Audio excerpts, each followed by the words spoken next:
31 मई तक ये वीआईपी दर्शन पर जो रोक है वो जारी रहेगी। सीएम धामी ने कड़े निर्देश दे दिए हैं, अधिकारियों को फील्ड में जाने के निर्देश दे दिए हैं, क्योंकि इस समय चिंताजनक तस्वीरें उत्तराखंड से सामने आ रही है, चारधाम यात्रा से सामने आ रही है। तो बड़ी खबर आपको बता रहे हैं, चारधाम यात्रा में वीआईपी दर्शन पर 31 मई तक फिलहाल रोक लगा दी गई है, ताकि आम श्रद्धालु दर्शन करते रहें।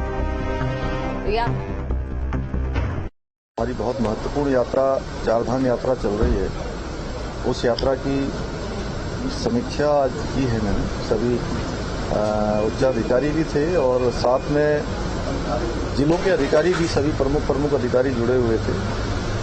क्योंकि पिछले दिनों से यात्रा जब से चली है, यात्रा में आने वाली लोगों की संख्या अत्यधिक हो गई है और गत वर्ष की तुलना में लगभग दुगनी संख्या इस बार आ गई है। इसलिए मैंने पहले भी, यात्रा शुरू होने से पहले भी लोगों से अनुरोध किया था, श्रद्धालुओं से और तीर्थयात्रियों से, कि अपना रजिस्ट्रेशन करवा के ही यात्रा में आएं।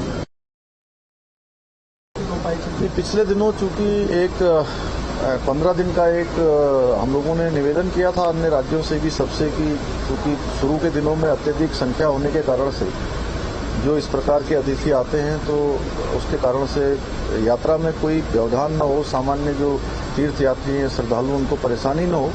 थोड़ा उसको और बढ़ाया है, अभी उसको एक्सटेंड कर रहे हैं कि जब तक यात्रा पूरी तरह से सामान्य स्थिति में नहीं आ जाती है, यात्रा प्रॉपर चलने नहीं लगती, तब तक चूंकि वो अपनी यात्रा को थोड़ा पोस्टपोन करेंगे तो अच्छा रहेगा। और इसी खबर पर अधिक जानकारी के साथ संवाददाता अजीत सिंह राठी हमारे साथ जुड़ चुके हैं, तो सीधा उनके पास चलते हैं। अजीत, इस समय मौजूदा स्थिति की हम बात करें, लगातार जो श्रद्धालु हैं उनकी संख्या जो है वो बढ़ती जा रही है, लेकिन प्रशासन विफल होता दिखाई दे रहा है। रजिस्ट्रेशन प्रशासन के समक्ष है, बावजूद उसके लोग इतनी बड़ी संख्या में वहां पर पहुंच रहे हैं और उसके बाद किसी काम को खराब कर देना और उसके बाद उसकी भरपाई करना, ये कितना सही नजर आता है? बिल्कुल, देखिए, आपने दीपशिका बिल्कुल सही बात कही और सही मुद्दा आपने उठाया कि जो शुरुआती दौर से जो चीजें यहाँ व्यवस्था जो पनप गई थी, जो ये यात्रा की जो ट्रेन थी पटरी से उतर गई थी और इसका पूरा सप्ताह बिल्कुल इसी तरह से निकला है, यानी पूरे सप्ताह ये यात्रा पूरी डिरेल होती रही। मुख्यमंत्री बाहर अपने राजनीतिक कारणों से, चुनावी कारणों से बाहर की तरफ, बाहर के राज्यों में व्यस्त थे। यहाँ बड़े बड़े आला अधिकारी थे, बहुत संवेदनशीलता के साथ यात्रा की मॉनिटरिंग होनी चाहिए थी, हो सकता की भी हो, और श्रद्धालु ज्यादा आ गए हो तो इस वजह से डिरेल हो गई हो। लेकिन जो एक इंप्रेशन पहले सप्ताह में यात्रा के इंतजाम का जाना था, वो बहुत खराब गया।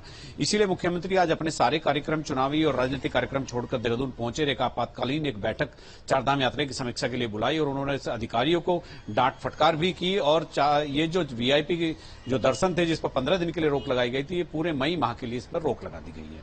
इसके अलावा मुख्य सचिव की तरफ से आज फिर से दूसरे राज्यों के मुख्य सचिवों को चिट्ठियां भेजी गई है और उनसे कहा गया है कि जो ट्रैवलर टेम्पो ट्रैवलर वहां से आ रहे हैं, यात्री आ रहे हैं, तो अब आरटीओ और जो परिवहन विभाग है उनको आप निर्देशित करें कि वो ये देख ले कि वाकई उनका पंजीकरण है भी कि या नहीं है।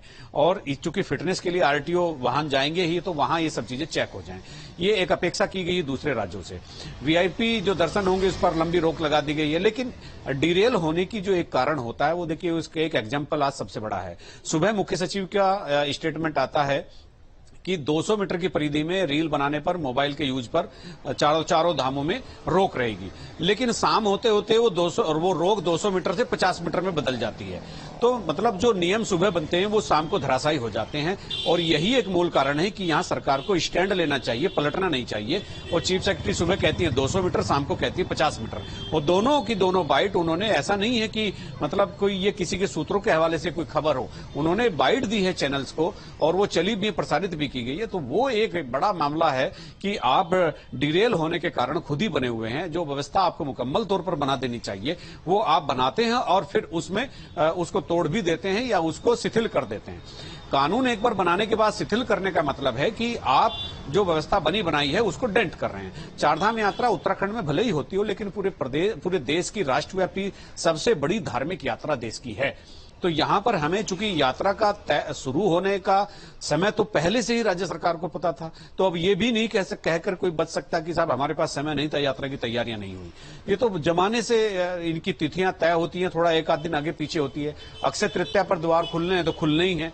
तो ये सारी चीजें जब पहले से विधिवत तौर पर सनातनी परंपराओं के अनुसार तय है, तो फिर भी इतनी तैयारियों में इतनी जो एक कमी देखी गई है, तो वो क्यों? इसीलिए मुख्यमंत्री ने आज सारे अधिकारियों को बुलाकर डांटा और उनसे यही पूछा, जब आपको सारे इंतजाम, मानव संसाधन, पैसा, बजट जितना चाहा दे दिया गया, तो ये फिर ये व्यवस्था इसमें बदनामी का कारण क्यों बनी? जी बिल्कुल, ये बड़ी चिंता की बात है यहाँ पर। और जाहिर तौर पर ऐसे में अभी देखिए, एक चीज यहाँ पर मैं और कहना चाहूंगी अजीत, कि अभी चलिए चुनाव हो चुके हैं, लोकसभा के जो चुनाव होने थे, लेकिन अगर इसके बाद लोकसभा चुनाव होते तो विपक्ष के लिए एक बड़ा मुद्दा भी ये रहता और कहीं ना कहीं बैकफुट पर भी बीजेपी सरकार इसमें नजर आती।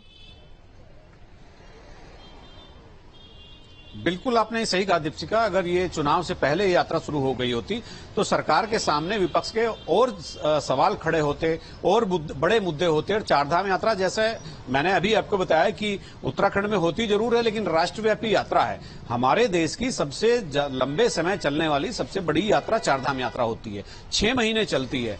मतलब कितने लाखों लोग यहाँ पर आते हैं। तो इस यात्रा का मैसेज दूसरे प्रदेशों में भी जाता है, यहाँ से क्या इंप्रेशन लेके जा रहे हैं। अगर कोई धार्मिक और कोई तीर्थ यात्री अपने पंजीकरण से पहले यहाँ आ रहा है, तो आज जब वो पंजीकरण कराता है, उसी में ही एक विंडो होनी चाहिए कि आप अपनी तिथि पर ही आएंगे। अगर आप उससे पहले आते हैं तो आपको लौटना पड़ेगा। और यहाँ तो हाल ये था, कटापत्थर के पास सैकड़ों वाहनों को इसलिए रोक दिया गया कि उनका पंजीकरण ही नहीं था यात्रा का। तो ऐसी अव्यवस्था, मतलब प्रदेश में प्रवेश किस तरह से हो रहे हैं वाहन जब उनका पंजीकरण ही नहीं, ये बड़ा सवाल है।